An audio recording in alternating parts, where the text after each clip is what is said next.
love, courage, truth. Glenn Beck. That's the sound of New York City yesterday. A Uzbek immigrant rented a Home Depot truck and entered the West Side Highway bike path at 3:05 p.m. yesterday afternoon. He drove for 17 blocks, mowing down absolutely everything in his path. After it was all over, 8 people are dead, 15 seriously wounded. The attack probably would have been a lot worse had he not crashed into a school bus, ending his terror drive, but 2 children were hurt in that final crash, 1 critical condition.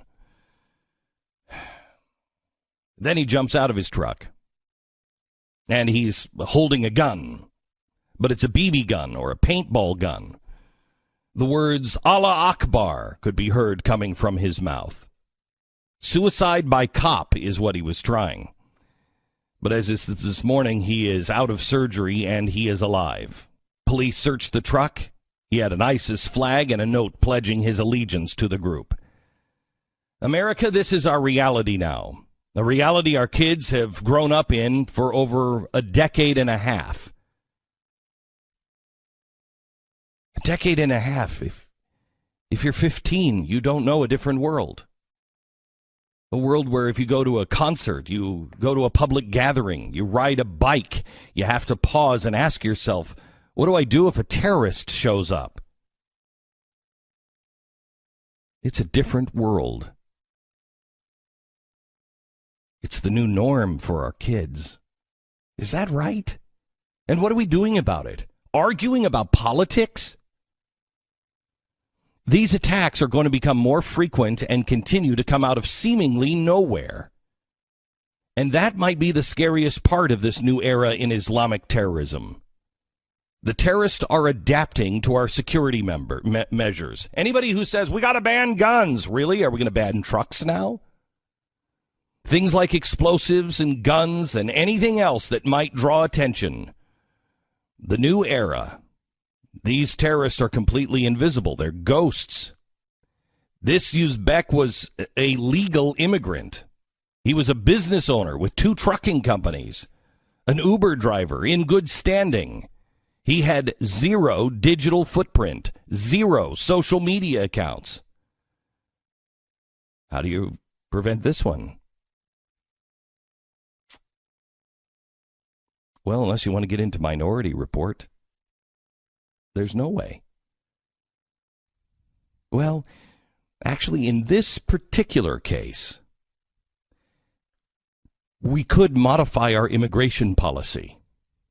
And our policy here is this guy won a lottery to come to the United States. Literally a lottery. Enough is enough. Can we begin to fix this? I mean, how do we fix it when one judge has the power to override national security policy?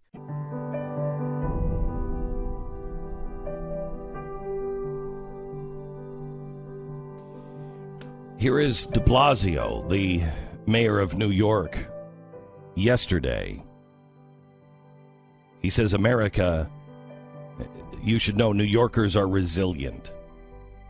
Listen to what he said. Based on the information we have at this moment, this was an act of terror, and a particularly cowardly act of terror aimed at innocent civilians, aimed at people going about their lives who had no idea of what was about to hit them. We, at this moment, based on the information we have, we know of 8 innocent people who have lost their lives and over a dozen more injured. We know that this action was intended to break our spirit. But we also know New Yorkers are strong, New Yorkers are resilient, and our spirit will never be moved by an act of violence, an act meant to intimidate us. Okay, stop. I mean, you know what breaks my spirit? You know what breaks my spirit? The lack of common sense. That's what breaks my spirit. I think that's what breaks the spirit of most Americans. Most Americans know we're never going to be able to stop this. But there are things that we can do. There are definitely things that we can do that curb this. And it has nothing to do with politics. It has nothing to do with hatred of a race or a religion. Those will only make things worse. But using common sense principles, I mean, would anybody say we should ban trucks? No. Do you know what Chris Cuomo said on CNN this morning?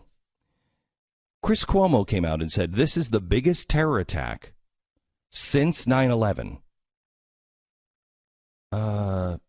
No, Chris. No, it's not. You see, he dismisses things like Fort Hood as a terrorist attack. That was a gun problem. That was a terrorist attack, Chris. And until we can actually have the conversation, well, let me show you another piece. This is from CNN. They know who the guy is. Now, quite honestly, when I heard that it was a truck that plowed into people, I honestly thought that's got to be either a guy having a heart attack or this is some guy from the middle of the country pissed off at somebody because nobody has a truck in New York. And I was kind of right. Home Depot has trucks in New York, and they rent them out. But we knew who this guy was rather quickly. Here's CNN. And so now he's at Bellevue Hospital.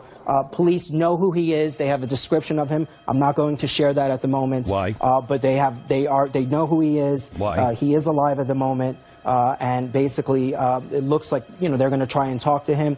I'm going to stop right there in terms of all the information. But that Why? is what we can report at this moment. Why?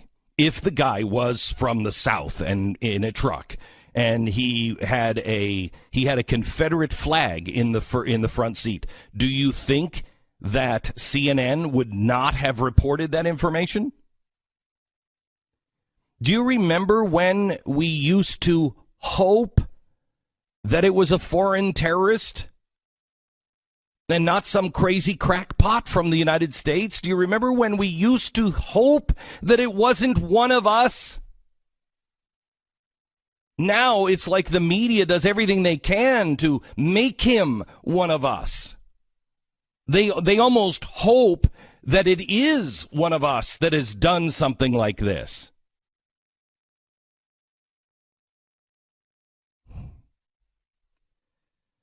Why does the media think that hatred starts and stops with white people? Why is it they can lecture us on hatred constantly, every day, talk to us about hate crimes, and yet when it comes to an Islamic terrorist, they don't want to talk about hate crimes. They don't want to talk about how much these people hate us. They can't bring themselves to put this class of people into the same class that they put almost every white person every single day. Why?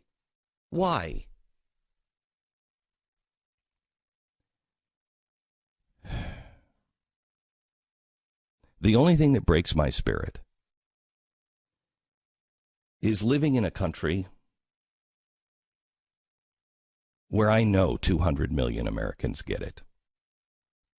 I know they do. They know.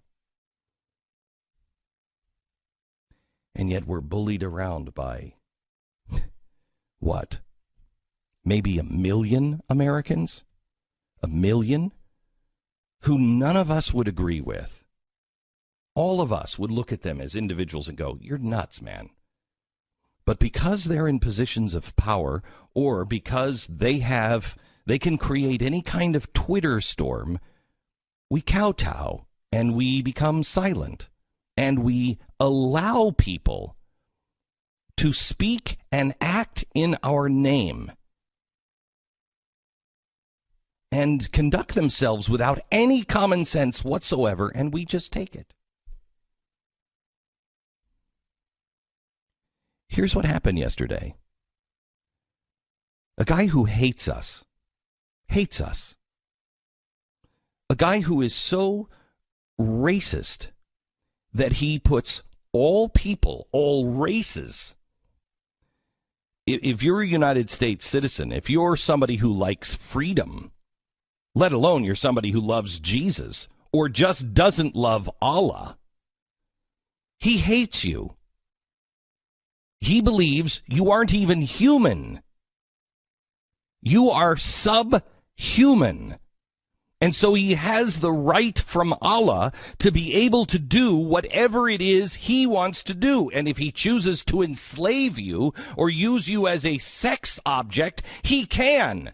A guy yesterday went into a Home Depot and rented a truck who has more perverse ideas of what he can do to individuals than Harvey Weinstein ever had.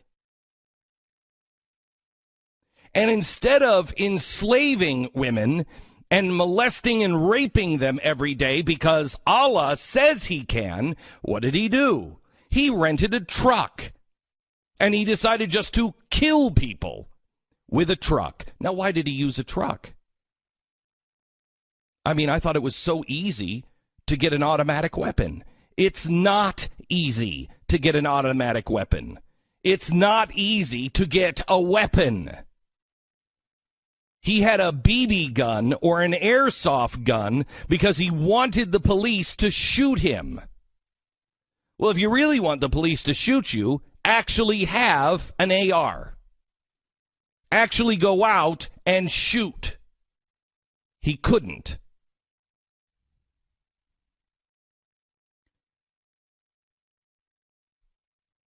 Yesterday, everything the left says they're about, stopping hatred, they turned a blind eye yet again to the biggest force of hatred on the planet. And it is time for us to say enough is enough.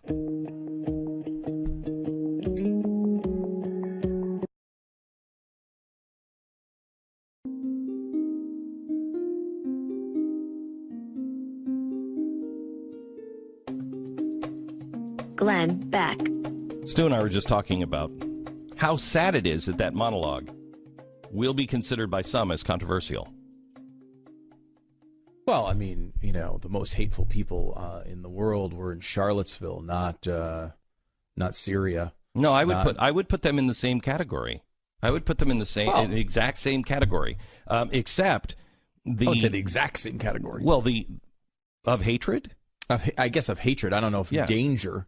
Right, I mean, these people have killed, how many people around the world, tried to take over nations. I don't know that the alt-right has done that. No, the difference between the Nazis... but real Nazis, I guess. Yeah, you go back to the Nazi You have to go back to the Nazi days. Yeah. But I think that those people will do it anyway. They would if they could, I guess. Yeah, so, fair to put them in the same category. Yeah, I'm talking about the category of hatred. I'm not talking about the category of danger. Right. I mean, I think if you look at the category of danger, there is no one on earth today that is more dangerous than Islamic extremism. There's no category that even comes close to that for danger, is there? Yeah, I mean, not really. The only thing you could talk about is like nation states, nuclear war, things like that. But I mean, really, yeah. I mean, when it comes to people that can affect us, and we're not playing footsie with North Korea. Look how strong and united all of us are on North Korea. We all recognize North Korea is a threat. Where we divide is, first strike? No, I don't think so. And how we are going to deal with it. But we all admit that that is a grave threat. And this is a twisted, dangerous ideology. I don't think we are all there. I think it would be like taking North Korea and saying, you know what, but the North Koreans have a really good point. I mean, look at what United States did to North Korea. No. I don't know what motivates that either, because it's interesting in that I think it might just be the typical political alignment where one side is strong on something, so the other side has to be lenient on it. But it's like there's no reason for the left to be as lenient as they are with Islamic extremism. This is a fundamentalist religious group.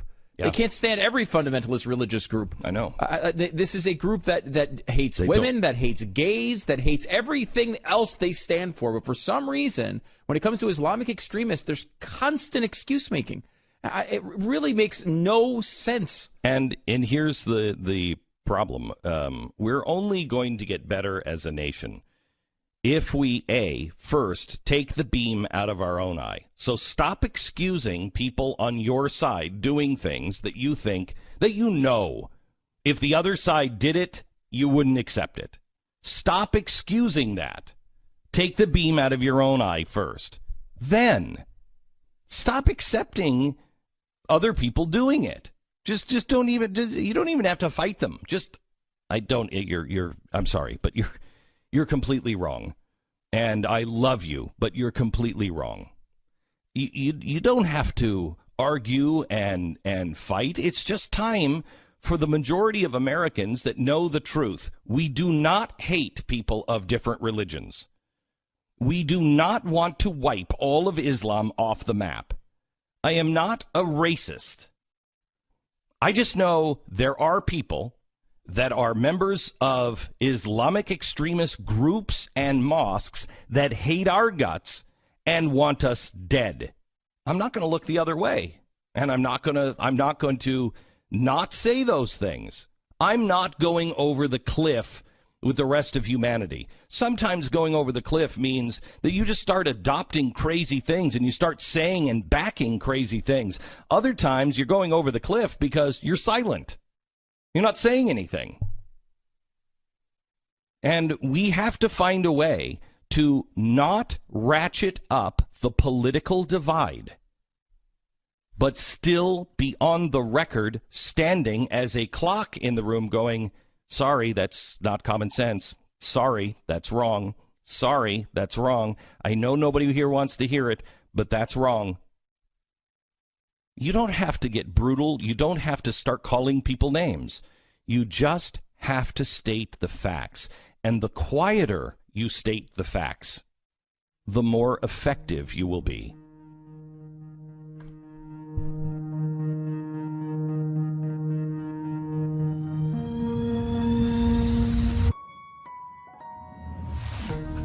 Glenn Beck.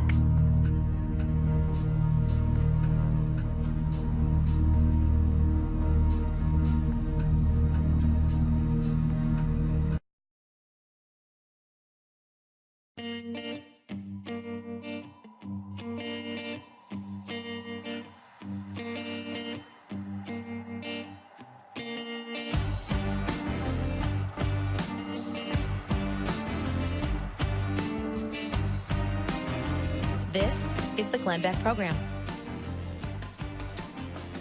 If you happen to be watching online, what I'm holding up here is a certificate of sale. The fingerprints that you see, the blue fingerprints, those are the fingerprints of the woman who was sold. This is from a slave auction. This is from a slave auction that happened in August of this year. And it happens to be of a Christian woman who is 20 years old. She had been taken by ISIS. She had been sold into a family. This is a transaction between one brother to another. He had used her and abused her, and he had his fill of her, and so he sold her now to the brother. And the brother was raping her on a daily basis. This is the hatred of ISIS. This is what's happening. This is a Christian woman. The reason why she could be taken a slave is because she was Christian. That's it. That's it. She was subhuman. I will have you know that because of you, this woman was rescued. Because of Mercury One, we found her and freed her about 6 or 8 weeks ago. We are going in and rescuing these women, these children. And then we're giving them aftercare treatment, because coming out of that is not easy, especially in that part of the world. I would like to ask for your help.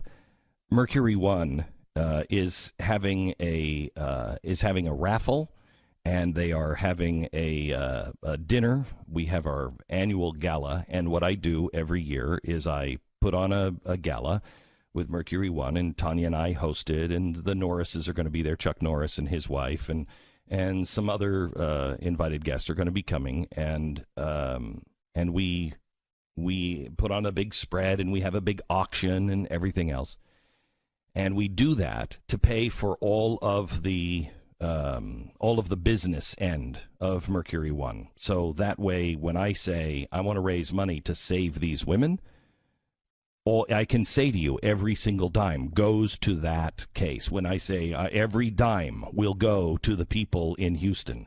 Now, I don't know of another charity that does this, but I always want to give you something in return when we're trying to raise money for the business side of Mercury One. And so this year, we're giving away a brand new truck. Do you have the information on this? We have given a brand new GMC truck out. And it's a raffle. The tickets are $100. You can enter more than once, and the drawing is going to be occurring during our annual fundraising event, which is November 18th. You don't have to be present in order to win. In fact, somebody is always not there who wins it. Go to mercury1.org/M, the number 1 ball. mercury1.org/M1ball. You can grab your raffle ticket to buy or to be able to get this new GMC Canyon pickup truck, $100 a ticket.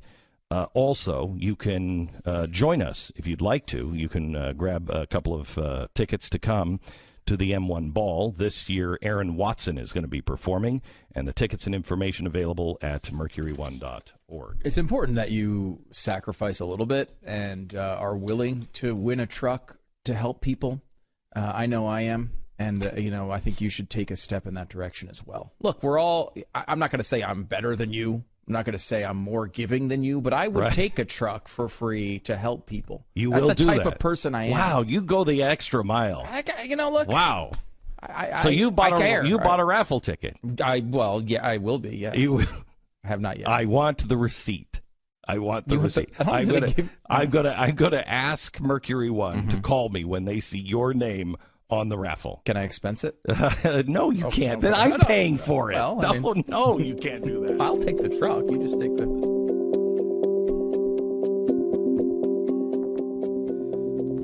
All right, so today is the day that the House was supposed to come out with their Republican tax plan, but this thing is falling apart again. And they are not coming out with their tax plan today. What has happened, Stu? So I mean, there's various things that are happening. Obviously, I would think they're not saying this is part of it, but the fact that there was a terrorist attack yesterday, I think might be separating focus. Doubt it. They're not saying that. So just so you know, but I mean, I think that might be a reason, and they want people to focus on this, and obviously it's not the focus today. They're saying that there have been a lot of changes to it. There have been a lot of requests, and some of them we've outlined already from people like Susan Collins, who wants to take the top tax rate at 39.6 and move it all the way down to 39.6, which is incredible if you think about it. What an amazing gesture that would be.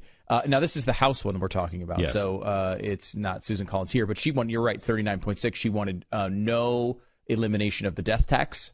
These were things, basically, she was saying, these are required if you want my vote. Now, in the House, it's going to be easier to pass a tax bill, you would think, than the Senate, because you can only lose 2 senators. And Susan Collins basically has not voted for anything that has been proposed by a Republican since 1984. So she's very difficult to keep. They are chasing her and trying to keep her on board for this one. So they're giving a lot of... a little of her. They're trying to grant her requests, I guess is the way to say that. Yes. It's interesting, though, with the House one, in that they had so many, apparently, changes to it last minute that they're having trouble getting it into legislative form. So Do we know what these changes are by any chance? No. There's a story from the Cato Institute that individual income tax rate is too high. No. It's a pretty incredible story because this is not something that I knew, because you've heard this before when it comes to corporate income tax, where they say that we have the highest one in the world. And, of course, that's pretty much accurate. Sometimes it's reported as second or third highest in the world, and it's one of the reasons Trump wants to cut that about in half. This is they actually studied the Economic Freedom of the World report the Cato Institute did. It goes back to the 70s, and they have 80 countries with data on the highest income tax rate. Now listen to this. The Economic Freedom of the World report published tax rate data for more than 100 countries back as far as 1970s, but with numerous data points missing. I found 80 countries that had data back to 1985, and below I chart the average top individual tax rate for that group. The countries with subnational income taxation, the EFW report includes a range of rates reflecting the various taxes in the states or provinces. For that chart, I chose the highest subnational rates for those countries. In the United States, the U.S. tax rate for 2015 is the federal rate plus California. So they went in and they looked at who has the highest state or province and the country highest tax. So it's an apples to apples comparison. Correct. The average top individual tax rate for 80 nations plunged from 60% in 1985 to 35% in 2010. Then in 2015 edged up to 36%.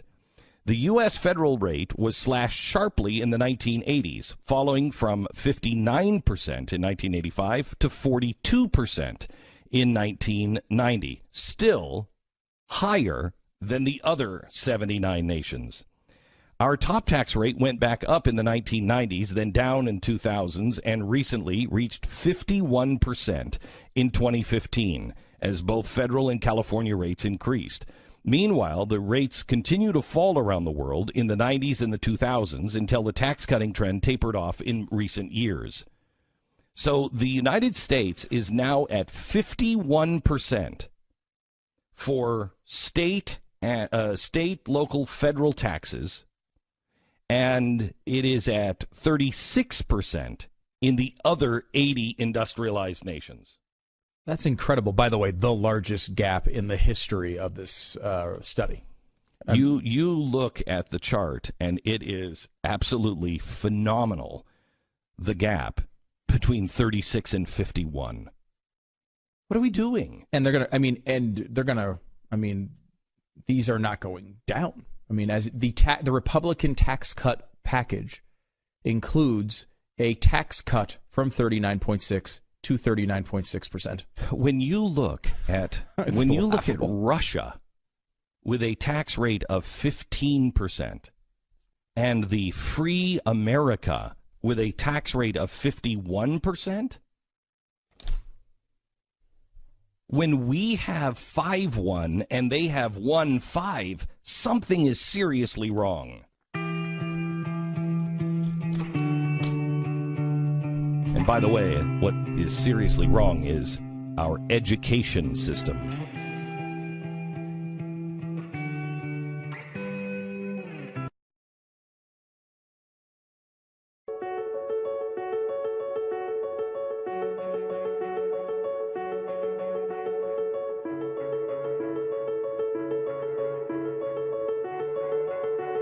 Glenn Beck. We want to say hello to our affiliate, News Talk 580 and 95.1 FM, WGAC in Augusta, Georgia. Thank you so much for carrying the show, and thank you so much for listening today. We appreciate it. I want to play this Chris Cuomo worst terrorist attack, and just I want to give Chris the benefit of the doubt that he's not saying that this is the worst terrorist attack in the United States since 9/11. But see what you think. We are in the shadow of the World Trade Center, a place that stands as a symbol of resolve, but also such profound victimization. This is the deadliest terror attack in New York City since 9/11. That bears remembering. And in fact, we should never forget. So the worst terrorist attack in New York City. I think that's right. Okay, I think he's right. I guess he give. Yeah, I mean, I guess he is there. I don't know that there's been a worse terrorist attack in New York City since 9/11. Yeah, so that's an interesting.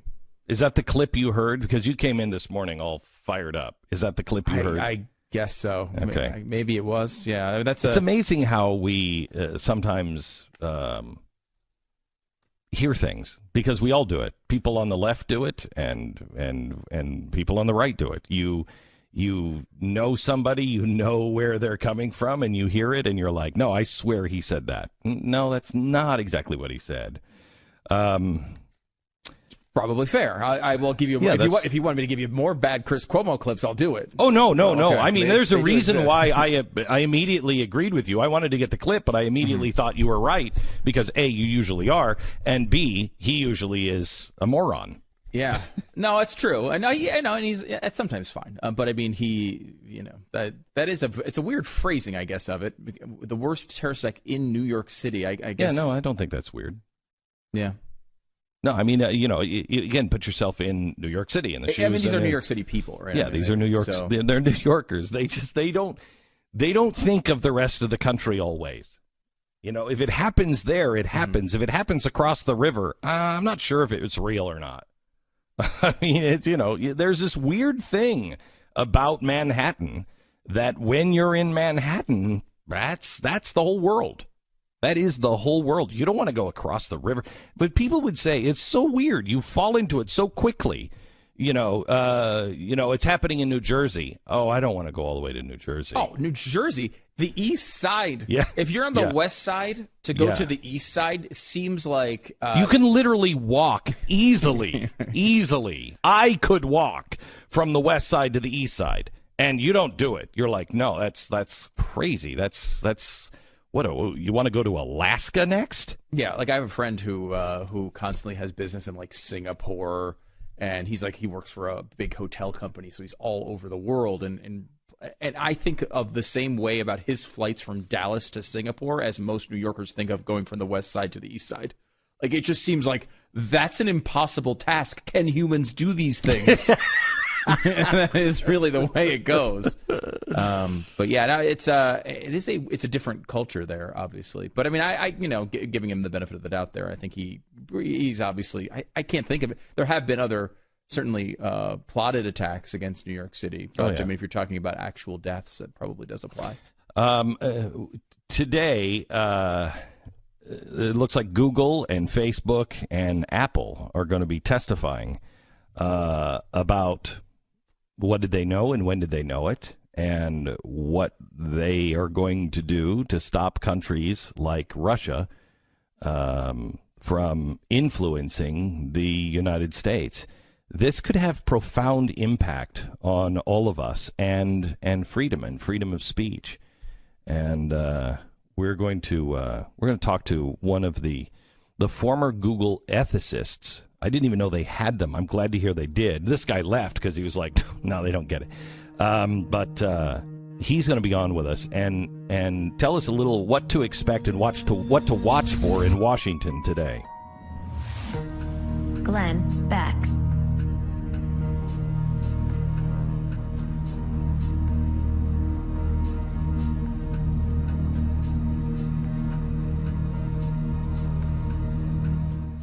Glenn Beck. You got kids in there? All right, hold on. This is the sound yesterday in New York City. Okay? Can you tell what happened? As an Islamic terrorist. Yeah. Are you okay? Oh my God. Are you okay? Oh my God. Oh my God. Oh my God.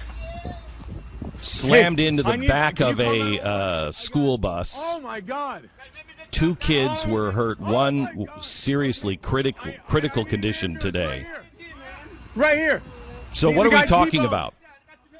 I mean, it didn't take long to politicize the terrorist attack yesterday in New York City. It's in full swing. This time it's our side. Donald Trump immediately took to Twitter to blame Senator Chuck Schumer for the attacker, Syapov for being in the country in the first place. Trump tweeted that the murderer came to our country through what was called the Diversity Visa Lottery Program, a Chuck Schumer beauty. It's actually not a Chuck Schumer beauty. Listen, I'll give it give you the facts in a second. He went on to write, "We're fighting hard for merit-based immigration. No more Democrat lottery systems. We have to get much tougher and much smarter." Schumer fired back with a tweet, "I guess it's not too soon to politicize a tragedy." You've got to be kidding me, coming from Chuck Schumer. Stop it. Both sides. Stop it. Chuck Schumer, the king of politicizing tragedy, so please, I don't want to hear it from either of you. Can we be adults? Do you know who signed that bill into law? Chuck Schumer was just one of the co-sponsors. You know who signed that into law? George H.W. Bush. So it's not a Democratic thing. Both sides were involved in that. Instead of typing snarky comments to one another, why don't you start using your platform to talk about Ryan Nash? Ryan Nash was the police officer, routine call when he was faced with an unimaginable situation. He came face to face with Saipov. 28-year-old officer knew what he had to do. Stop the killing spree. He shot him yesterday. Who knows what other atrocities would have occurred if Nash had not stopped the attacker? Can we take a moment and just thank our police officers for being there? Can we be adults and stop the mindless tweeting and focus on what matters most?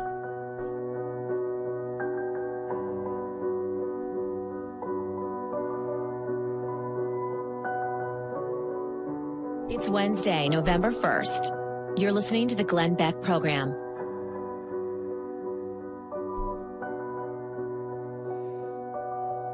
So I'm going to talk to you, believe it or not, on what matters most. But I want to start with a book that I just finished by Dan Brown. It's called Origin. I was in the bookstore a couple of weeks ago, and I just bought a stack of books, and Origin was one of them. And I don't even know why. I've read 2 fiction books in the last, 3 years. And those, both of them have been in the last 45 days. This one I read, and I wasn't really even sure why, other than the premise intrigued me, which is a guy like Elon Musk has figured out, where we came from, and says that he can disprove God. And I thought, okay, let's see where Dan Brown is going with this one. I know it's going to make the Catholic Church look bad. I got that. What else is he going to do? I urge you to read this book. It's a great, it's a great Dan Brown book. It's in the same spirit as the Da Vinci Code, et cetera, et cetera. You will spend a lot of time on Google looking things up, going, that's not true. Is that true?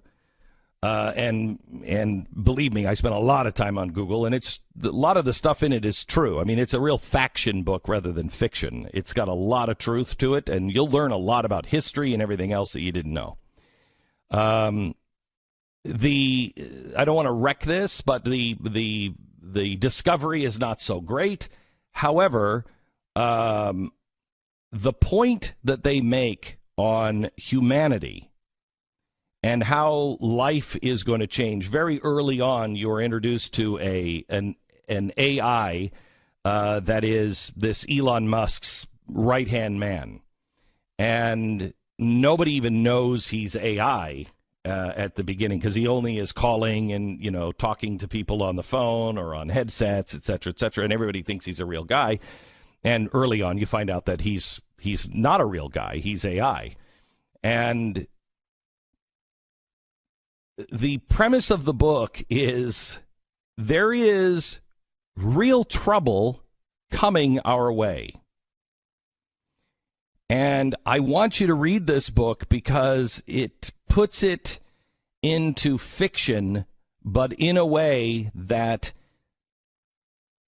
if you can get past some of the religion bashing, which I think is not completely over the top. It's a little annoying at times, but if you can get past that, you will learn a lot on what you should be concerned about.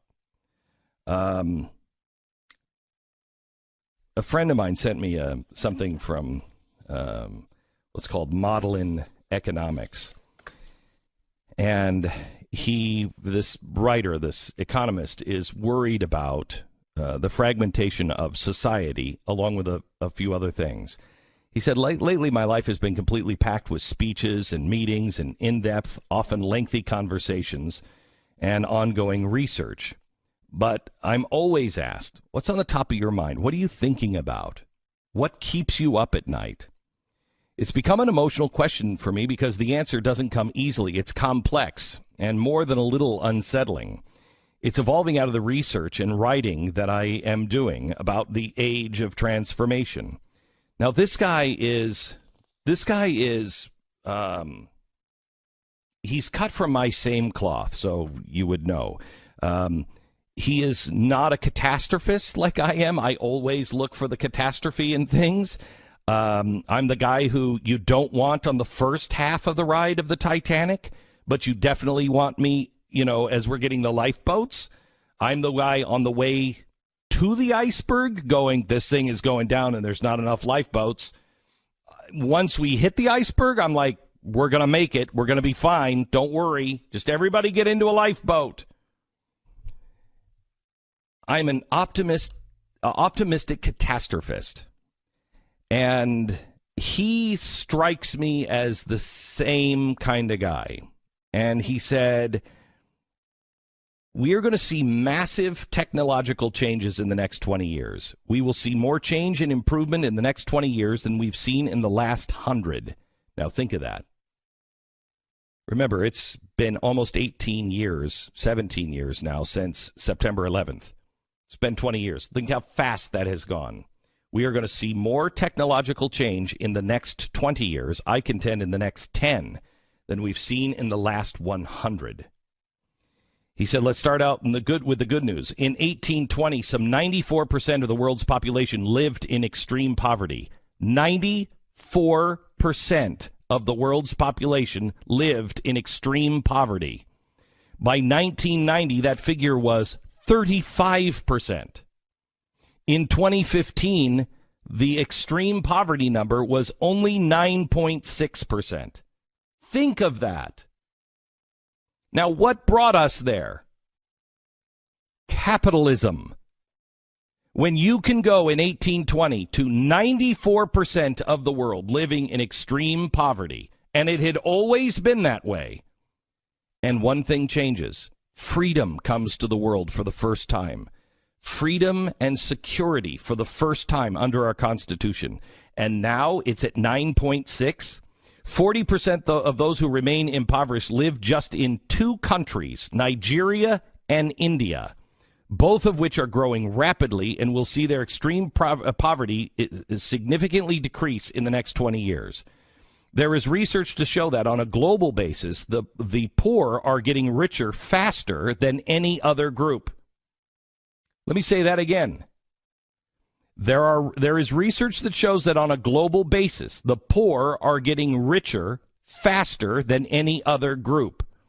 If you look beyond the U.S. and Europe, if you don't look beyond the U.S. and Europe, that's not the conclusion you come to. But Africa and Asia, absolutely. The industrial age and free market capitalism, for all of its bumps and warts, has lifted more people out of poverty and extended more lives than has any other single development. The collapse of communism has been a great boon to humanity, even if it is still talked about in favorable ways in Western universities. Now, he talks about the collide that is coming because of jobs. Every new robot replaced 5.6 workers in 2007, and every additional robot per 1,000 workers reduced the percentage of total population employed by 0.34, also reduced wages, every robot, by 0.5%. There is a loss coming of 3.4 million jobs by 2025, Remember, we're talking about industrial robots only, not all robots, and any software, especially not AI. The future of work concludes that 90% of all driving in the U.S. will be transportation as a service by 2030. Let me say that again. 90% of all driving in the U.S. will be what's called TaaS, transportation as a service. 90% of all driving. That's an Uber service. The good news is that the average family will save $5,600 a year in transportation costs, keeping an extra $1 trillion in Americans' pockets. Think of the time that will be freed for activities other than driving, not to mention the traffic jams that will be reduced. The authors believe that freeing time now spent commuting to work plus faster transport times will lead to an increase of GDP between $500 million and as much as $2.5 trillion. Of course, governments will lose as much as $50 billion in gasoline taxes as we shift to electric engine and alternative forms of power systems. The bad news is a lot of people will lose their incomes. 228,000 auto repair shops in the country, employing 647,000 workers. That's a minimum, data from BLS.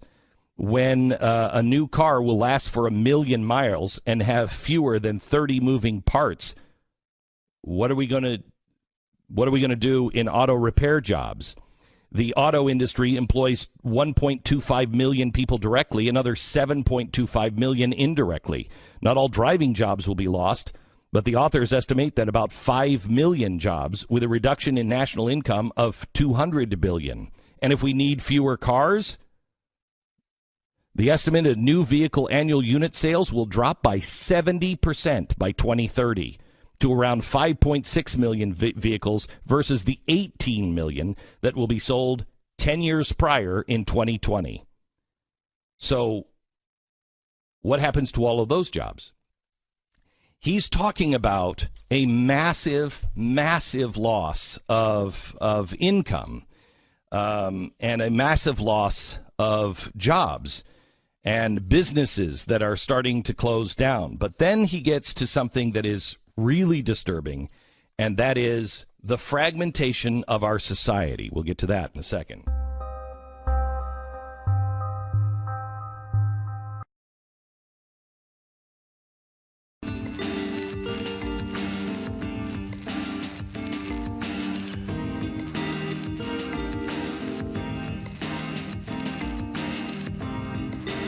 Glenn Beck.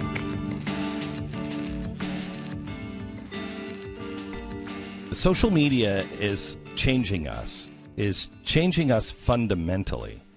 In the Dan Brown book, he comes to the conclusion that the Homo sapien is going to be wiped out by 2050.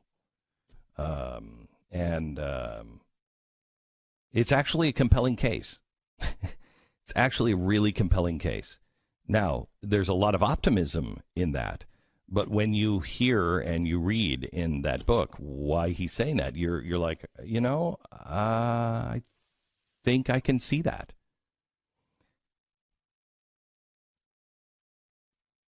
We have to be we have to be smarter than the rest of the world, quite honestly. There's got to be a group of people that are smart enough to go, you know what, I don't want to live this way. I don't like the way the world is going, and I know I'm not alone, and I believe in certain inalienable rights that are self-evident, and I believe them for everybody, even the people I vehemently disagree with, and I can live right next door to them as long as they don't want to change, what I do, and I'm not going to change what they do. We can do this. But this is really hard because we live now with the internet and social media and the media that we consume. It is, we are looking for our own echo chamber. We are looking for the thing. Yesterday we had the guy who was he was the head of NPR. And he said, you know what? I didn't know what I didn't know. So I went out and I said, I'm going to ask the tough questions. I'm going to really go out to the people who really know. And he was, he was for gun control. He didn't go to a straw man. He went to John Lott, who is probably the best guy on the facts of gun control than any other person. He completely changed his mind because he went out and he did his own research. We just depend on the people that we surround ourselves with, or the people, the boobs like me that you listen to every day. And you're like, yeah, well, Glenn Beck says, don't take it from me. Do your own homework. Don't believe it because I said it. Figure it out yourself. Do your own homework on things. But we don't do that right now. And social media is allowing us to live in this echo chamber where somebody at CBS can actually say, I don't really feel sorry for those people that were shot in Las Vegas because they're probably all Trump supporters. What? What?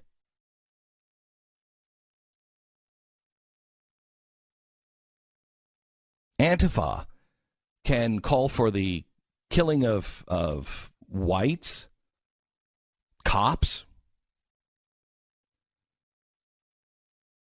and we're accepting it simply because they're white. Some people are just because they're black. This is crazy talk from Americans. Crazy talk. It has no place in our society. Not in mainstream society. And it is becoming more and more popular because nobody's listening to each other. And we're demonizing one another. And we're starting to believe the worst instead of saying, wait a minute. What do they mean by that? Let's give them the benefit of the doubt. Nobody does that anymore. You don't give them the benefit of the doubt. You read the headline. And then you pass it on to a friend with a screed. Can you believe they said? And you know this is true because anybody who has listened to me for a long period of time and they came in hating me, they always go, he's not what you think he is. Why is that? Because nobody on the other side took the time to listen. And how many times did we fail on that? Have we failed on that? We need to listen to one another. And then we just need to unite on a few basic, self-evident principles. All men are created equal, endowed by their Creator with certain rights. That's it, and we can solve this and move forward. Glenn Beck.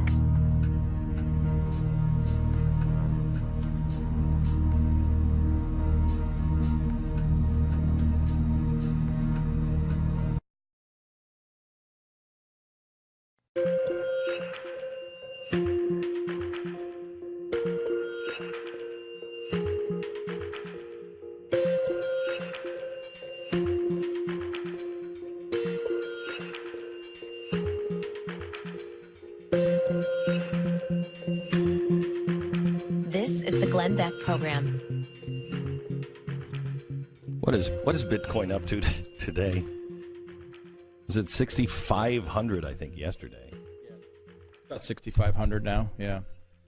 Which is up significantly. Yes. Some may remember. We'd like to tell this story in that I think it was March or February of this year. We did a show where we were talking about how crazy this Bitcoin thing was going. And that it had risen all the way to 1,100, which was up significantly in recent months. And there was these huge profit margins being made. It's now 6,500. So it's up 6 times, essentially, since that conversation, which was in March.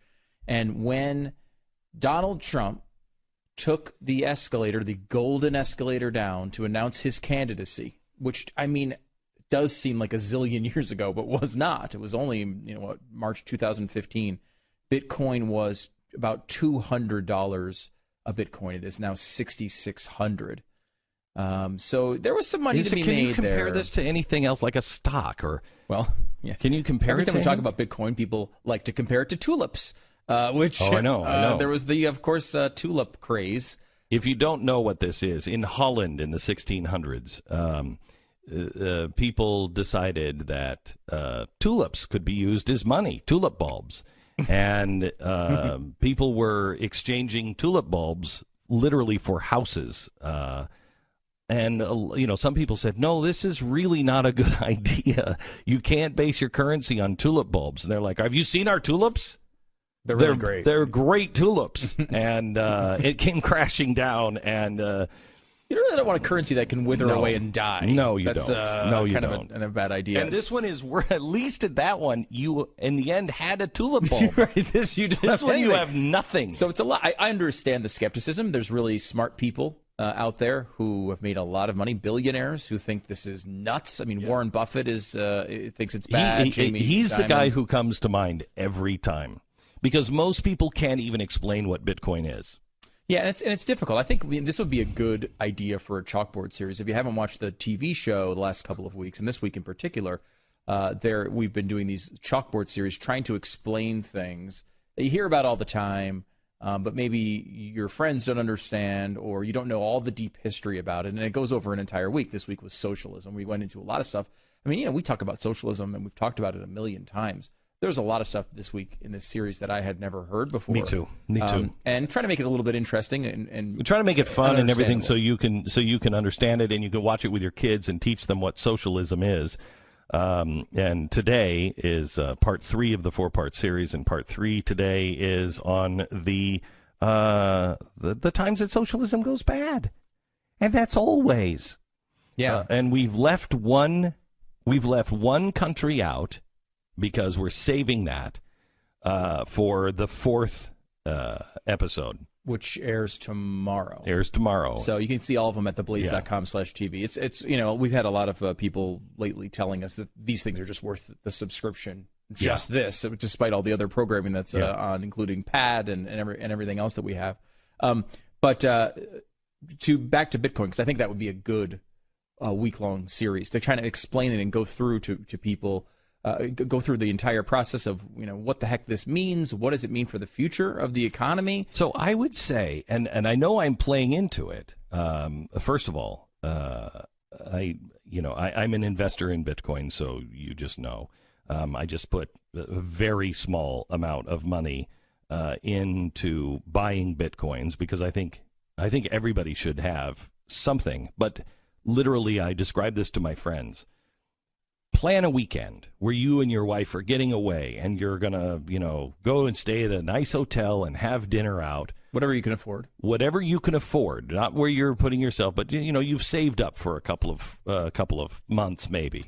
And you're just going to blow that money, and you don't mind blowing that money. Instead of blowing that money on something like that, put it in Bitcoin.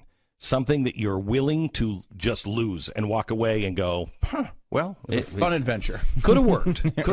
Yeah. Because we don't know at this point. And so I know I'm playing this time it's different.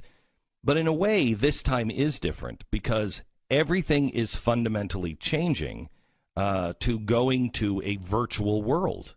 Everything's going to be a virtual world. Yeah, and the technology that's under this is really important too, and I think that's something we should maybe cover in this week of Chalkboards if we wind up doing it, because that is the blockchain. The whole blockchain is going to change the world. Yeah. So one of the things I think is interesting, and this goes on with a report that came out yesterday, that now institutional investors have an opportunity to get into Bitcoin kind of for the first time, because it's been kind of this kind of shady internet thing, right? Like that's kind of the way it's been presented. And they're opening up the futures markets so that actual institutional investors can start putting their money in. What do you have the Bloomberg headline? I put that Bloomberg Bitcoin futures could open the floodgates for institutional investors. I mean, that's a big deal, and it's a big deal. It's one of the reasons why Bitcoin is up so much in the last couple of days. But I think a lot of people look at this and they say it went from 200 to 6,600 in the past 2 years. Mm-hmm. I've missed it. 500% this year alone. Just 500% just this year. Mm-hmm. I've missed it. No, It would have been great. No, right? you haven't. Let me give you this stat, and this is an interesting way to think about this. Globally, okay, the entire world, there are about 4 million people who have $100 or more in Bitcoin. In the entire world? In the entire world, there are only 4 million people. That is less than 1/10 1/10 of 1% of the global population is in Bitcoin right now. If that number goes to 1%, if that number goes higher than that, 5%. Again, those are people who have $100, which, as I point out, is 1/66th of a Bitcoin. Mm-hmm. If you go to $1,000, it's less than 2 million. $10,000, which is obviously a good sized account, but is less than 2 Bitcoins, less than 2 of them. Is only 450,000 people on Earth have that. So you're talking 0.1/100% of the global population. There's an incredible amount of growth. If you were to get into it right now and you put $100 in, you are in the top 1/10 of 1%, the first adopters of this technology. And so who knows where it's going to go? And as I said a million times, it absolutely could be zero tomorrow. I have no idea. For someone to not have $100 to $500 in Bitcoin, for you not to have it, I don't understand it. I mean, I understand if you just you don't have the money. Well, I don't have $100. I get it. But if you can go out and blow $100, on a date night, for you not to not take that date once and put it in Bitcoin, I don't understand it. Because, and you're right, the psychology says, well, you've missed it because it's now 6,000. No, if this is going to work, it's going to be a large percentage of the population that has Bitcoin. Mm-hmm. You get into 5%, your $100 is worth, I don't even know how much. You get into 10% of the population. You get into this is a country adopts this. All of a sudden, it's a totally different world. Yeah. A totally different world. And we talk about if it's, let's say it drops by 80%. You put $100 in, it drops by 80%. You have now $20. And that sucks, right? But you have $20 and that sucks. But if you had just the growth that we've had in the last 2 years, you'd go from $100 to $3,300, right? That's a nice, that would be nice, right? We'd all enjoy that. Yes. And, those sorts of things are incredible. We have this kind of running joke with Pat and Jeffy. Pat, of course, from Pat Gray Unleashed here in The Blaze. You can watch at theblaze.com/TV. But they always kept, every time it would go up, they go, oh, I should have bought it at $2,000. I should have bought it at $2,500. Oh, I should have bought it at $3,300. That instinct is understandable. And I don't want Pat or Jeffy to get into it because as soon as they get into it, I know it's going to go to zero. That's right. But the idea that you're too late and have missed this, it doesn't seem real at this point. We don't know. I mean, who knows? But this is remember, this isn't even available to institutional investors yet. That's how early it is. This is literally like investing in something like AT&T in 1890. Probably bigger than that. Now, there are probably companies in 1890 that had great runs and then went to zero. Yes. Right? There are many of them. So yes. It does not guarantee anything. We're not investment. I don't know any of that stuff. Well, I'm just saying you shouldn't invest in this unless you're willing to walk away from it. Unless you're willing to lose it. This is darn near crazy town. This is like, you know what this is? This is like saying I want to invest in Elon Musk's city on Mars. Okay, well, it might happen, and I believe if anybody's going to do it, he's going to do it. Mm-hmm. And the technology is changing, and I don't know what the next 10 years brings. You know what, Elon? I'm not going to give you 100,000. I might give you 100. Yeah. You know what I mean? Because I want to be a part of something that is going to the moon and is life-changing and game-changing for humanity and would be really, really good. But at this point, I'm not sure you're actually not going to blow up on the launch pad. Yeah, no, it's true. And I will say, your point is accurate, I think, if you're talking about investing in Bitcoin in 2011, right? Like, he's got a bunch of buildings up there. There's a bunch of workers already living on Mars. Like, there are some businesses opening. There's a new restaurant downtown that serves delicious Martian treats. Yeah. There's a lot going on already. It's not a fully built city, but the city, he's proven you can live there already. I think it's actually more accurate to say we know he's not going to blow up on the launch pad. Yeah. We know that he can land them, make reusable rockets. I mean, the next step is the moon for him. And I believe he's going to get to the moon. there's lots of steps in between here and Mars, but he's knocked all of them out so far. The next one's a big one. He's got to get to the moon. But it looks like he's one guy that could do it. It's the same with Bitcoin. There's so many steps between here and 5 or 10% of the population using this as currency. But this one looks like it has the best chance of anybody to do it. Lots of steps in between. But $100? Foolish not to have $100 in it.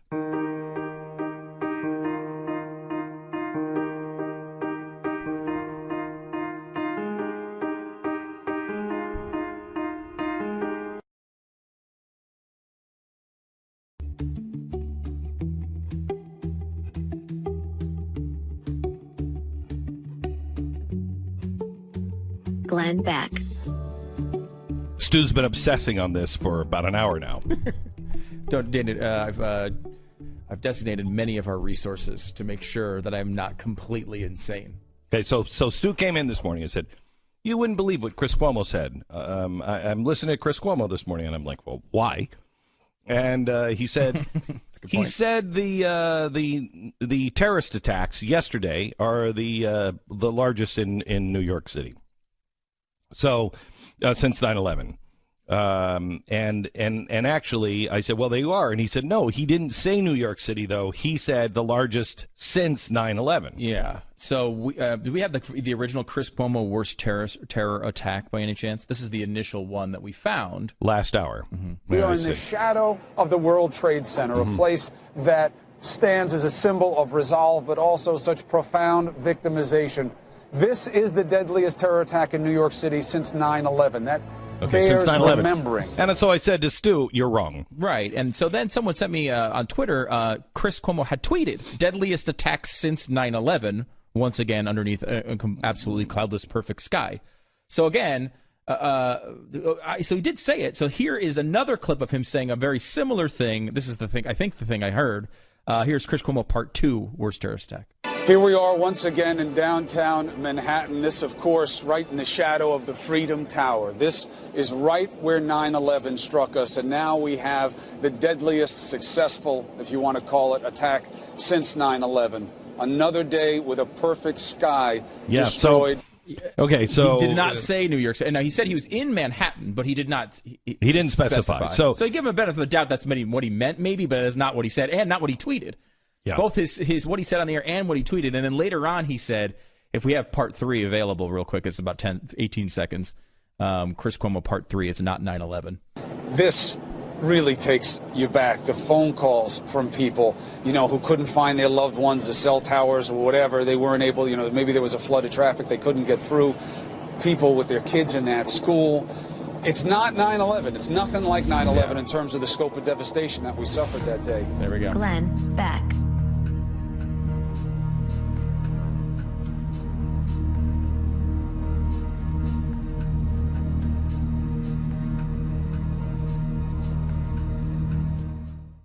Glenn Beck. Oh, geez, here we go again. Another statue, another cross, this time under siege for the crime of being visible on land owned and maintained by the state.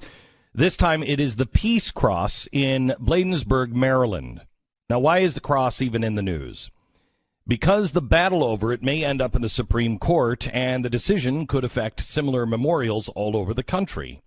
Earlier this year, 3-judge panel in the U.S. Court of Appeals for the Fourth Circuit ruled 2-1 that the Peace Cross is unconstitutional. They say that it violates the First Amendment by having a primary effect of endorsing religion and excessively entangles the government and religion. Does nobody understand the First Amendment? The Peace Cross is a 40-foot-tall World War I memorial that commemorates 49 soldiers that were killed from Prince George's County in Maryland. The monument was built in 1925, and, we're not turning out serial killers in Prince George's County since 1925. Everybody seemed to be okay with it. It's funded by the families and the American Legion. For 92 years, this cross has entangled the government and religions in ways that has wreaked untold havoc on the minds and the hearts of Maryland citizens.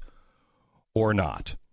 Whenever somebody even looks at it, Do they feel enslaved by the American theocracy, the rays shooting out of the cross, zapping their minds and making them head to their nearest church to worship?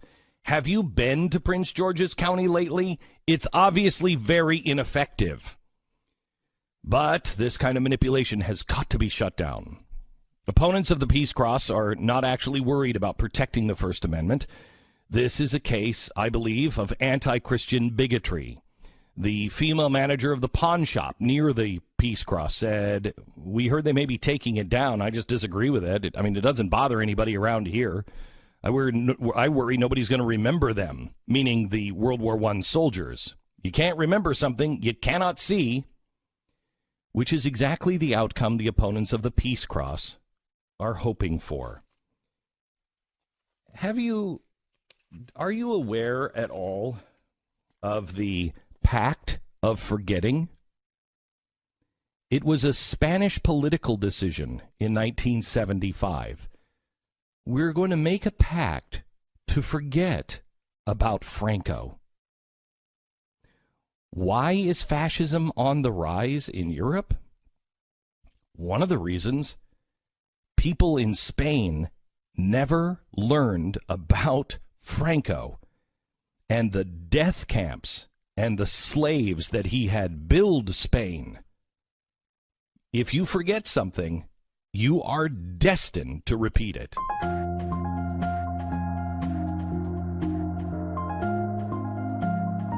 It's Wednesday, November 1st. You're listening to the Glenn Beck Program. Tristan Harris, the founder of Time Well Spent, he is a magician when he was a kid. And a Google design ethicist. He has a great blog on Medium, how technology is hijacking your mind. He says, "I'm an expert on how technology hijacks our psychological vulnerabilities. It's why I spent the last 3 years as a design ethicist at Google, caring about how to design things in a way that defends a billion people's minds from getting hijacked. We use technology, and we focus optimistically in all the things it does. But I want to show you that it can also do the exact opposite. It can hijack and exploit your mind's weakness." He's here to talk to us a little bit about the way the Russians did that and what's happening on Capitol Hill today. Tristan, welcome to the program. How are you? I'm great. Thank you, Glenn, for having me back. You bet. Great conversation last time. Let's continue it. Let's start Facebook, Google, Twitter testifying on Capitol Hill today, and this makes me really nervous for some reason, and I'm not sure exactly why. Well, yeah, they're testifying on Capitol Hill, and the question really that Americans need to be asking them is, what is their role in enabling, essentially what's been discovered to be just totalizing Russian propaganda. I mean, it went from them first saying that it was about $100,000 in ads, which is, a very small amount of ads, not a big deal, right? But really that hid the bigger picture, which is that there were 470 Facebook groups that they created and pages that basically spread content that was shared organically, meaning just by all of us, by Americans, without even knowing it. And it ultimately affected 126 million Americans, which is 90% of the U.S. voter base that voted in the last election. So I think the real question we have to ask is, given that the business model of these platforms is spreading engaging information, and the Russians basically figured out how to manufacture a bunch of deliberately polarizing content. I mean, they created groups around veterans' rights, around immigration. They created pro-police groups, pro-Black Lives Matter groups. They created groups on both sides, and they did it because they want us so we can't talk to each other. And they were able to do that with Facebook. So, Tristan, this is something that we've been warning about since before Donald Trump came down that escalator and said he was going to be president. We had been warning for years that the Russians are deliberately trying to infiltrate and control the conversation and split us apart as a nation. Nobody really wanted to pay attention. Everybody denied it. And I think still there's a lot of people that will listen to what you just said and say, oh, yeah, big deal. So it was. No, it really is a big deal. However, how do we how do we want Google and Facebook to start controlling or deciding who gets to speak and who doesn't? Yeah, well, this is an incredibly difficult area because essentially what we've created is systems that have exponential impact, right? I mean, there are apparently, as of yesterday, we found out in the Judiciary Committee, there's 5 million advertisers on Facebook. So if some of them are, say, China or North Korea or, or Russia, how would we know? You can't vet 5 million advertisers, right? So we have this problem where essentially by creating exponential impact that has, the ability to take one advertiser and send their message to 10 people in a very specific zip code. And there's no way, given all of those different ad buys happening literally 100 million times a second, right? When you load a page on Facebook, in that snap of your fingers, there's this instant auction and millions of people are competing for your attention. And Facebook can't look with human beings at every single one and say, is that Russia? Is that North Korea? So we have this real problem on our hands where we basically created this kind of runaway artificial intelligence system, except instead of Terminator, it's basically saying it was given this goal of what can I show this human being that will capture their attention?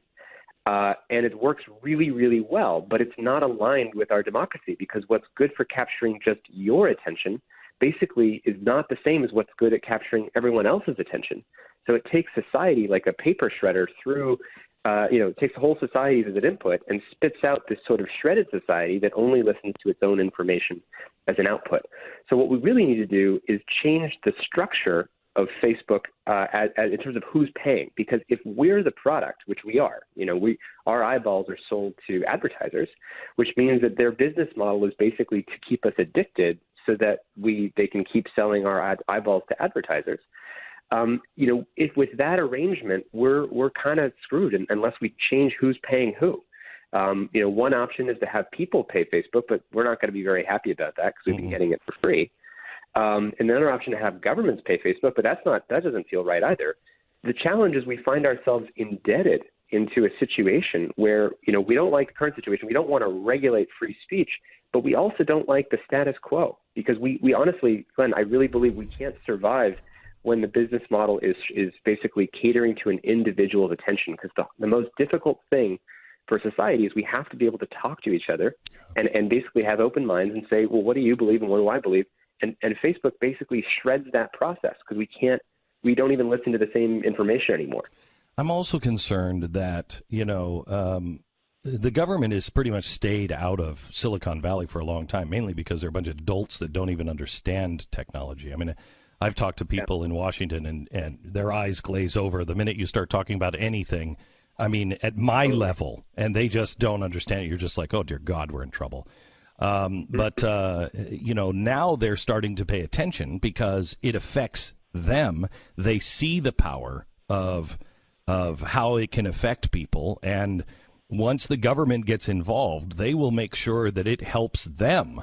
They have different goals. So what could Google or Facebook suggest that would be good for the republic? Yeah. Well, we have this challenge, right? We have thousands of people that go to work today at Facebook, and whatever their choices are, they basically are designing the information flows that affect 2 billion people. There's 2 billion people who use Facebook. That's, as we said last time, that's more than the number of followers of Christianity, 1.3 billion of which use it every day. And so when they're designing the information flows, it's by design, it's gonna influence all of those people's thoughts, right? Because they set up basically whether or not the top of your news feed is your high school friends, or it's the baby photos, or it's Donald Trump every day, right? And so, we have to have an honest conversation about a few things. One is, for example, bots. What people don't realize is that, up to 15% in the academic literature, they say on Twitter, are bots. 15% of its users are bots. Explain that for people who don't know what bots are.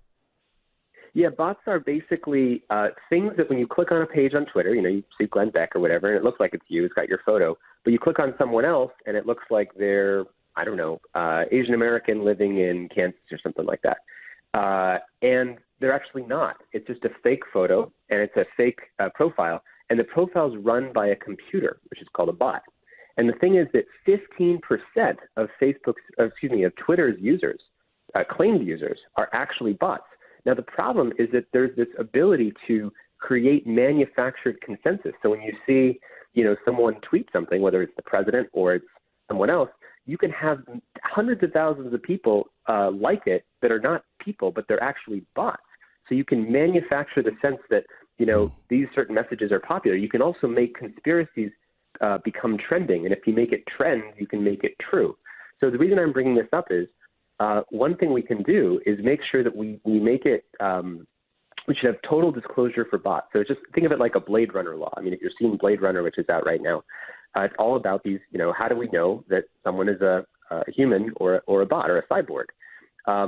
And what you want is when you're on Twitter, having everything that's a bot to be labeled as such. I mean, why should our discourse be poisoned by essentially bots, especially when, in this case, many of them were actually run by Russia? And Twitter has been crawling with bots, and the reason they don't shut them down is their current stock price is dependent on telling Wall Street, hey, this is how many users we have. So they can't shut down all of these other bots because then their user counts drop, right? So that's why we have to have a conversation about why these companies won't really regulate themselves, self-police themselves. Now, I'm not a fan of regulation. I just want to make that really clear. I'm not trying to get the government involved. I'm with you. But the problem is the status quo is also not really survivable. We need to be able to find some way that these companies have to do more. And that given the fact that Facebook dug its heels in the ground for the last 6 months, and why are we only finding out the day before the hearings today that 90% of Americans were affected by Russian propaganda? Now, you may not believe that, but that's literally the truth from the mouth of Facebook, and they've got all the data. So, Tristan, I want to go back on one thing that you just said. You said this is not survivable. That's not hyperbole coming from you. Can you explain? I think, like you, I believe in free speech, and I believe in our need to be able to talk to each other and ask what is important for our society and where do we want to go. I mean, if you have kids, you want to ask, like, what do I want the world my kids are going to live in to be? Now, if we can't talk to each other, we can't make those decisions together. And the problem with Facebook is that its business model is dividing societies, not deliberately, but because it's more profitable to capture your attention by showing things that just cater to your individual mind, right? Just your specific mind.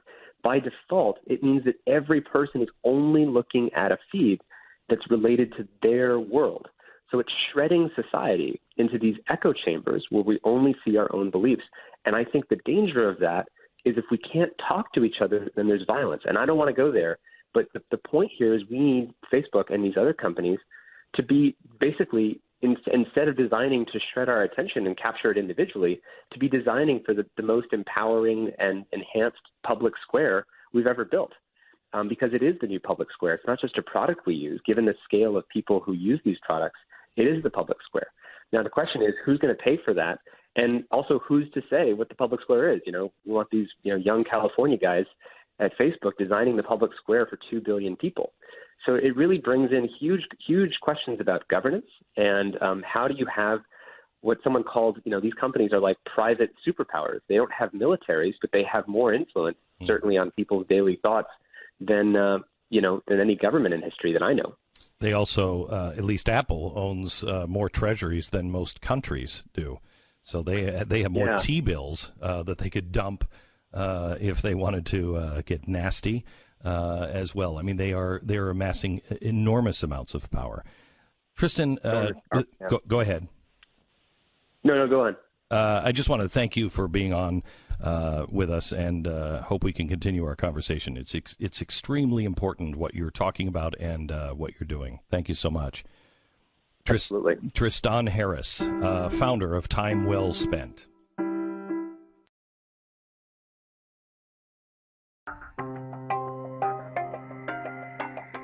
Glenn Beck. Let's go to Daniel. Hello, Daniel. You're on the Glenn Beck program. Oh, hey. How's it going, Glenn? Very good. What's up? I just had a simple, easy question, actually. You guys were talking about Bitcoin, how pretty much everybody should have at least $100 worth. Yeah. I was just wondering who you guys use to invest with. Well, we both use different people. I use Xapo, XAPO.com, Xapo. Yeah. And I use Coinbase, which is, those are the two, I would say, seemingly most prominent ones. Yeah. Coinbase, I chose Xapo. Coinbase is based here in the United States, and Zappos is an American company, but they based it over in Switzerland because they don't necessarily trust that the United States government isn't going to go, you know what, we're done with this. Yeah, there's arguments for both. I mean, I think that's for Coinbase. I mean, it's big venture capital money. Yeah. Andreessen Horowitz is behind it, and there's a they're lot really of money great. in it. Yep. And they're really good. They also offer a couple of different options, not just Bitcoin, but a couple of the other currencies as well, Ethereum and Litecoin. But either way, $100, everybody should have it. Thank you very much. Do I have time quickly for Mark? Mark, go ahead. Hey, good morning, Glenn. Pleasure to speak to you. I just wanted to touch back on the Facebook, Twitter thing and offer kind of a counterpoint. I would submit unto you that we, as consumers of social media, are responsible for educating ourselves and each other on recognizing propaganda when we see it. Yeah. And tagging it as such, as opposed to trying to put it off onto the government or the Silicon Valley to do it for us. You know, let's police ourselves up and recognize it and call it out when we see it. So, Mark, you're absolutely right. And it's, in fact, the exact conversation we had when we got off the air after Tristan was on. And I want to continue that because there is one piece that you're missing in that. And we'll give it to you next. Glenn Beck.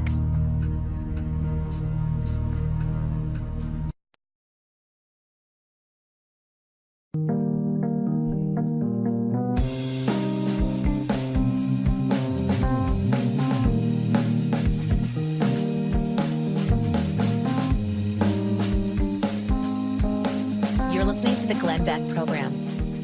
So we're just having a conversation with a guy who used to be the Google ethicist obviously at Google, and he left to start his own company because he figures they're not really listening, and they need to, and what we're headed for is a real disaster of earth-shattering proportions, and we had them on because Google and Apple and Facebook are testifying today in front of Congress, and Congress is going to get involved, and they're going to want to regulate because now they've realized, oh, wait a minute, this affects our jobs and our re-elections, so we better regulate, and it's going to get worse before it gets better because they're not going to do anything that fixes it, and I don't believe in regulation, especially on the internet, but it is coming now. And it's coming because of the Russians. Now, here's the problem. The Russians put out all kinds of propaganda, and a caller just called in a minute ago and said, well, you know what it needs is people need to think. And you're right. People do need to think. They need to just have a moment of doubt when they see something that is so juicy and so good and is so bad for the other side. They need to go, wait a minute, let me check this out. So we have to be an educated populace to be able to have this kind of access to information, and we're not. However, with that being said, the bots and AI, they are getting so good that it is not too long before even the educated are not going to be able to tell the difference. And it, you know, AI is going to get very good at manipulating us. And I don't know how to solve that one. But it is something that we should be having a conversation about, but we never do. The only solution is to disconnect from all society and live in a hut on a shack on a side of a mountain somewhere. You have that. Mm-hmm. Okay, all right. I'm willing to do that. Pat Gray is here. You willing to? Oh yeah, move to Madagascar, island off the coast of Africa. Nice, Madagascar place. It's beautiful. Safe. It's beautiful. This healthy. Time of year, healthy. Very healthy with the Black Plague. It's only affected 1,300 people though. So and that's a kind of exciting number because I think last time we really saw this was about 1,300. Yes. Yes. And because there are things you can do to stop the Black Plague now. Yes. These people might be surprised that maybe they shouldn't dig up their dead relatives and dance with them. People who have died from the Black Plague, they often dig them up. There's some sort of, it's called dance with Famadahana. And it's a tradition in Madagascar that they dig up their dead relatives who've died of whatever, but in this case, usually the Black Plague. And dance with them. And they dance with them. Well, And what then else they are you gonna do rebury with them. Kind of leave them in the tomb or the grave. Yeah, but then you're not hanging with them at all. That's true. What happens? But what happens if you really need a dance partner? Yeah. Maybe you dance with some of the living. I was thinking they're not there. Maybe it's time to teach some of these people to do the hustle. I don't know. Oh, okay. You know, it's dated, but not deadly. Right, okay. Maybe the boot, scoot, boogie might be a good idea right now. Or, they could hop and bob to the Crocodile Rock. But this digging up your dead people and dancing with them should probably stop. That's Okay. they leave that off the travel brochure. Yes, they do. In Madagascar. But so now the Black Plague is now starting to spread. So now it's spreading, and the WHO at the UN is warning Kenya, Ethiopia, South Africa, Mozambique, Tanzania, 9 more countries that are being infected with people who've danced with their dead relatives and then gone abroad. And so the Black Plague is spreading again through Africa. Isn't that wonderful? But we can cure it, right? Can't we cure the Black Plague now? I think antibiotics help quite a bit, as they do with most diseases. So yeah, I think it's curable. But the system in Madagascar does not have Obamacare, so they're not gonna. I mean, they No. can't be cured. No. By almost any disease kills them. And so what's because of weird that, is right? we have Obamacare, and someday we're not going to be able to be cured of anything either. Yeah. So I'm sure everything will turn out okay. That's a one way to look at it. That's kind of terrifying. The Black Plague? Yeah, it's not good. I'm going to say it's not good. I read that story last night, and I'm like, the Black Plague? What? What is this? Europe in, like you said, 1300?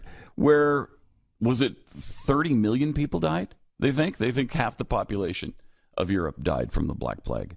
Half the population. So it's pretty deadly if you don't treat it properly. And yeah, all you need are antibiotics. So I don't know why we're not getting them antibiotics. I don't know why they're not taking them. Please tell me that we do pay for their birth control, though. At least we do that. At least we may not. Right. You know what? We may not. We may not allow ourselves to give them antibiotics unless they accept Planned Parenthood and abortion. Yes. We actually do that in some African countries. I know. Yeah.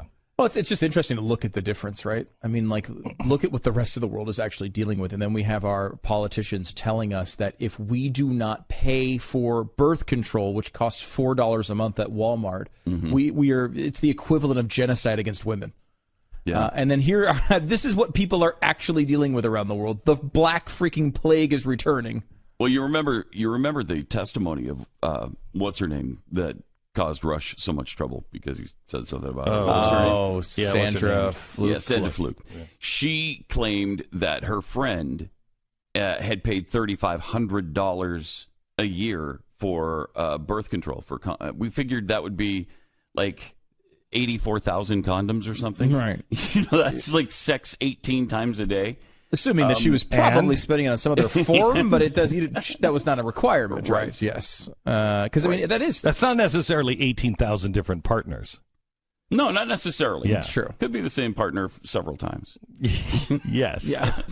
Yes. But, I mean, I guess there are high, are there $300 a month birth control? I mean, it's possible. I know Walmart, for example, just the pill, which is the standard one, and it maybe that's not right for everybody. I don't know all the details of it, but I mean, they were at least for a long time offering it for $4 a month. I don't know what their current price is, but it's $3,000. Yeah, really 3,600. Then she was right. There you go. She was right. Yeah, she was right. So stop with your hate. Did you guys see Jeremy Piven? Oh, jeez. I mean, every day, somebody else. Well, and the director, every day. Brett Ratner, and Dustin Hoffman. What? Yeah, Dustin Hoffman's being accused by a woman of sexual harassment. I mean, pretty bad, too. He did it often. But it was 30 years ago. Again, a lot of these are from the 80s. Yeah, a real long time ago. Yeah. Dustin Hoffman. Dustin So Hoffman. I didn't do that one. What did he do? He continually grabbed her butt. He propositioned her. He was disgusting around her, talking to her about sex and about her about sex, and continually grabbing. I don't know why this doesn't work with more women. Right? Yeah, it's not a good practice.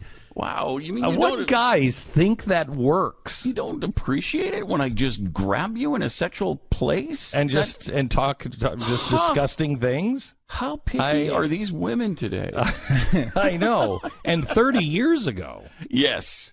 It's they were even. So it was one woman? Yeah, so far. But others are going to come forward, because if he was like that, it wasn't just one person he's doing it to. Yeah, it usually comes from a bunch of people all His at the same statement time. also was similar to Kevin Spacey's. He's gay? Yeah, I don't know. I don't remember that, but if I did it, I'm sorry. That's it? I know, but it's an interesting thing. But what do you say? Because let's just say, at some point, we all know this is going to happen, right? Mm-hmm. Someone will be falsely accused of this. Let's say maybe it hasn't happened yet. At some point, it will happen, right? Somebody will be falsely accused because of this phenomenon going on right now. What the hell do you say about it? Let's say you're that person. I think you say what Bill says. I didn't do that. That's a lie. That's a lie. What's amazing attack back. But then you're accused of attacking the victims when they're not victims if you didn't do it, right? You can't win. You can't win because I think let's just say, I don't know, Spacey certainly seems like he definitely did something wrong, but again, I'm basing that off these statements of his, which are like, I don't remember it, because you don't want to necessarily, I think what they're trying to do is they don't want to accuse these victims of being liars, because then they'll be accused of attacking a victim. So Pat, let's just say, let's just say, in my drinking days, I've never behaved this way ever. Absolutely not. Never behaved this way ever. We were together all the time, and I never saw it once. Right. So, but let's just say, in my drinking days, somebody could come and say, you did this. I would say, never. Never, ever, ever, ever, ever did I do that. However, if I would have been out more with more blackouts, I would go, well, I don't think so. I never did that. I can't imagine. But if it did, I was, an alcoholic, and I was having blackouts, and right. And then they immediately assume you were completely guilty. And then everyone would say that. Yeah, they would. Yes, they would. And it may be true in every one of these cases. We have no idea, right? But I think you're right. If somebody hasn't already been falsely accused, it will happen. So it will. So yeah, what do you do? At what point, too, do you start to say, well, there's not going to be anybody left in Hollywood? Right. I mean, it's coming pretty soon. So big director Brett Ratner today, an NPR editor, was accused of it as well, who used to work at the New York Times. So you think the big three things you're going to see here are media, Washington, and Hollywood, right? Hollywood's already down this road. The media we've seen, with Halperin. Where's Washington? And you got to believe Washington's coming, right? I said that yesterday. Are you shocked?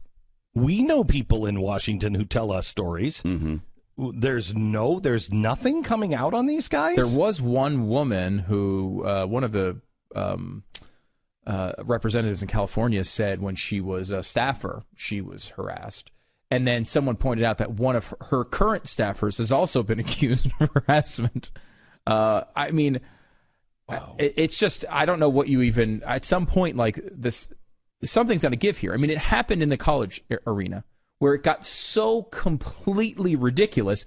We are only, a year or two away from this Rolling Stone story where we all vividly remember this incredible news cycle where every college student in America was a rapist for like a couple months. Yeah. And then we all found out that that wasn't true at all, and they had to pay millions and millions of dollars to the people who were accused in that story. And that is pretty recent. These things do happen. And it seemed as if we were all kind of like looking at this and saying, okay, well, we got to be careful on this. There's got to be due process. We can't just let these kangaroo courts happen in colleges. That's not the right way to handle this. And what we've done now, and for many very good motivations, have gone the opposite way and have gotten rid of the kangaroo courts, and now it's absolutely no due process at all. Yeah. No, we don't even you just go down in get flames the immediately. story from the other person. You get immediately fired a day later. Mm-hmm. Jeremy Piven's accuser sounds pretty credible, but I don't know anything about her. Right. And it's one. Yeah. It's one. Yeah.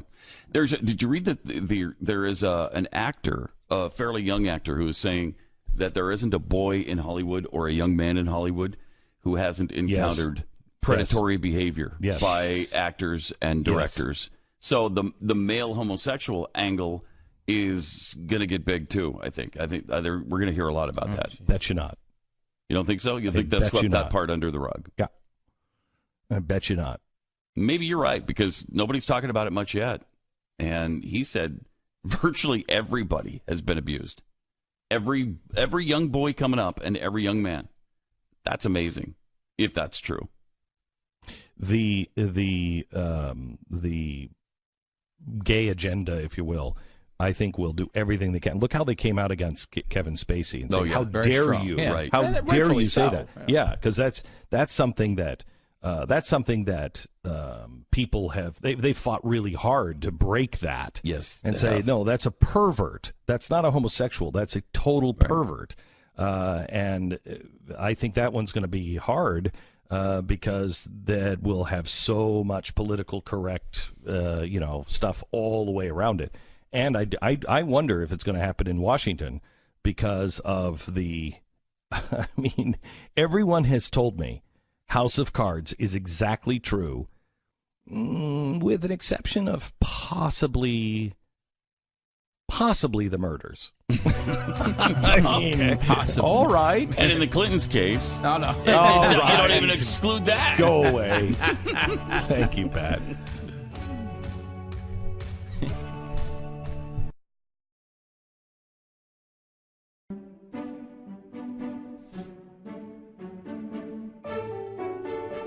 Glenn Beck. So we went trick-or-treating last night. Did you go? I did. Get anything good? Yes, lots of stuff. Really? Yeah. I was giving out halls and sucrets. That's always good. People love sucrets. They just love the sucrets. They love actually, not on this list. 538 did a poll of the best and worst candies for Halloween. Yeah. And matched up 86 candies against each other. Top five Snickers, 4 Kit Kat, 3 Twix, and people love the Reese's. Number 2.